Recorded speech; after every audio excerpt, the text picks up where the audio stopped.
Masya Allah, Rusia luncurkan perbankan syariah menjauh dari barat, mendekati timur. Islam berbahagia.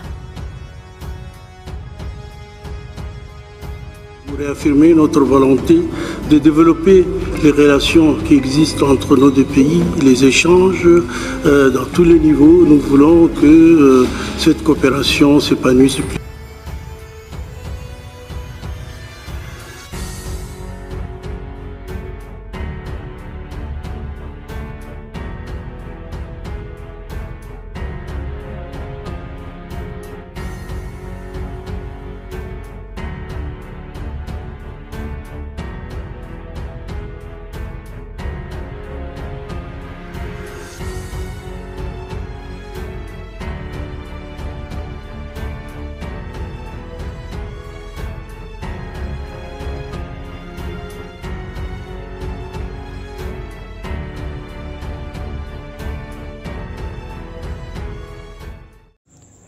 Hai para penonton Sentral News, sebelum lanjut jangan lupa subscribe dan lanjut tekan tombol Super Thanks.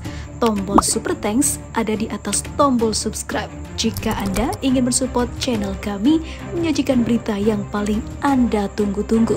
Terima kasih.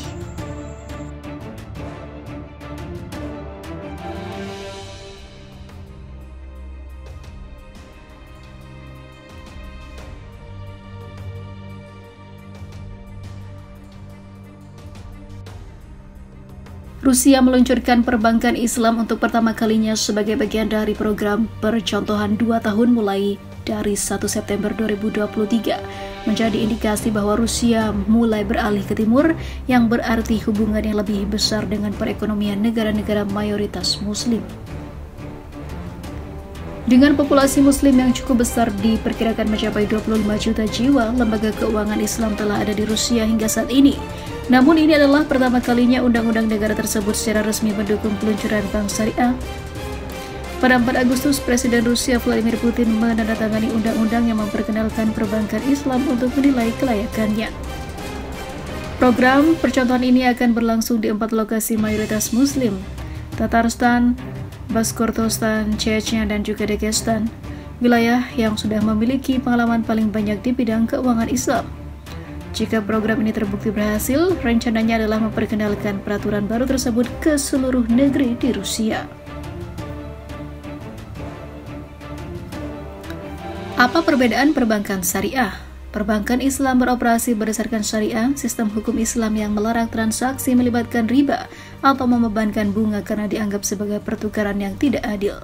Jika pembiayaan konvensional berbasis utang dan nasabah menanggung seluruh risiko serta kewajiban dalam transaksi, maka perbankan Islam berbasis aset dengan keuntungan dan risiko dibagi antara lembaga keuangan dan nasabah sebagai bagian dari kemitraan.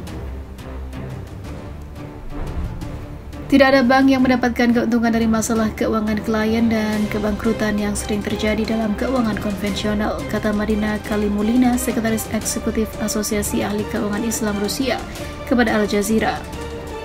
Keuangan Islam mempromosikan hubungan berbasis kemitraan yang jarang terjadi dalam keuangan konvensional, tambahnya. Perbankan syariah juga tidak membiayai sektor-sektor yang merugikan masyarakat seperti alkohol, tembakau, dan juga perjudian. Perbedaan utama lainnya adalah perbankan syariah tidak mengizinkan spekulasi pembiayaan derivatif keuangan atau transaksi tanpa aset nyata yang sebelumnya telah memicu krisis keuangan global, kata Kalimulina. Lalu, mengapa Rusia memperkenalkan perbankan Islam?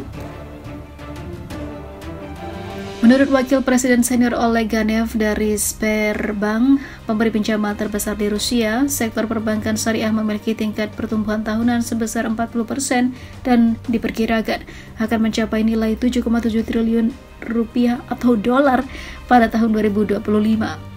Kalimulina memaparkan salah satu hambatannya adalah pasar keuangan Islam tidak dapat menggunakan program dukungan negara untuk pembiayaan hipotek serta usaha kecil dan menengah, serta semuanya didasarkan pada pinjaman berbunga yang bertentangan dengan syariah.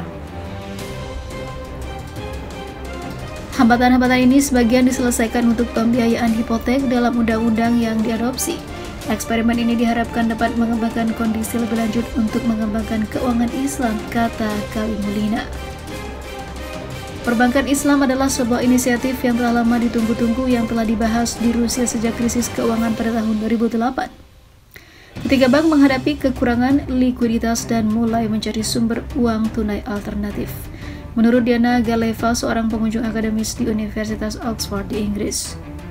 Menurut aneksasi Crimea dari Ukraina pada tahun 2014, ketika bank-bank Rusia merasakan tekanan dari sanksi-sanksi Barat, Asosiasi Bank-Bank Rusia mengusulkan untuk mengizinkan perbankan syariah di Federasi Rusia dan membentuk sebuah komite di dalam bank sentral untuk mengatur aktivitas bank-bank syariah, kata Galeva kepada Al Jazeera. Perang di Ukraina dan tekanan Barat terhadap sektor ekonomi Rusia hanyalah perkembangan terkini yang mempercepat proses peralihan ke perbankan syariah. Setiap gelombang krisis baru dalam beberapa tahun terakhir telah mendorong Rusia untuk semakin menjauh dari Barat dan beralih ke Timur. Yang dalam banyak kasus berarti hubungan yang lebih besar dengan perekonomian negara-negara mayoritas Muslim, kata Galeva. Apakah langkah ini akan membantu ekonomi Rusia? Penjelasan utama mengapa perekonomian Rusia tetap resisten terhadap sanksi Barat adalah karena pendapatan energinya. Perbankan Islam hanya mempunyai dampak langsung yang kecil, kata Galeva. Namun dengan adanya eksperimen baru sistem syariah selama 2 tahun ini, perekonomian Rusia akan semakin menghadap ke timur. Karena tujuan utamanya adalah menjadikan Rusia dan wilayah-wilayah ini khususnya lebih menarik bagi investasi asing dan Timur Tengah dan negara-negara lain yang mempunyai keuangan syariah. Program baru ini diharapkan akan mengembangkan pembiayaan berbasis aset dan hubungan kemitraan pembagian risiko. Kelompok pertama yang mendapat manfaat dari pasar baru ini adalah usaha kecil dan menengah yang seringkali kekurangan dana. Keuangan syariah seperti diketahui lebih berorientasi pada pembiayaan ekonomi real dengan produk ekonomi real, kata Kalimunila.